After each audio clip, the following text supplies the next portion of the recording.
Lewis, what's going on? It's because he's dumb.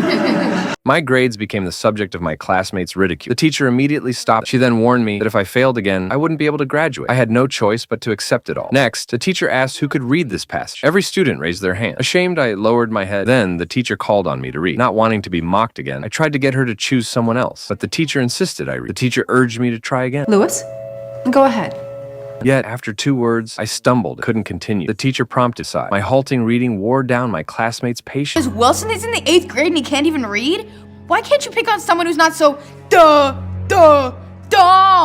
Then the teacher came beside. She sighed at my grades, clearly exasperated. She told me I didn't belong in this class. Closing my book, she led me to another classroom. Ms. Green, the teacher there, was especially kind. She noticed the book in my hands and showed interest. I told her my dream was to become a writer, but a classmate nearby dealt me a heavy blow. Mrs. Green angrily sent him out of the room. Then she comforted, urging me not to give up on my dream. Yet my classmate's words had already pierced my heart. Perhaps my dream truly seemed distant. Ms. Green listened to my discouraging words and encouraged me with quotes from writers and books. When she showed me a photo signed by my idol, I began to believe in myself. Later, Ms. Green made a promise with me. When I became a writer, I'd give her a signed copy of my book. As time passed, my grades steadily improved, and I eventually graduated successfully. Years later, I decided to start writing, but no one bought my books. I began questioning whether I should abandon my dream. One day, I ran into Miss Wilson on the street. She asked about my recent life. I candidly told her about my failed books and unfulfilled dreams. I wouldn't beat yourself up too much. I mean, after all, you were in special ed, right? Her words made me feel like I was reaching too high again. Angrily, I threw the book on the ground, but the signed photo inside fell out. The words on it reminded me of Miss Green's advice. So, with renewed conviction, I wrote a new book. This time, my book became a global bestseller. I finally became a renowned author. That day, I went to the school to find Miss Green and fulfill our promise. Miss Green was very proud of my success. What you believe in, you can achieve.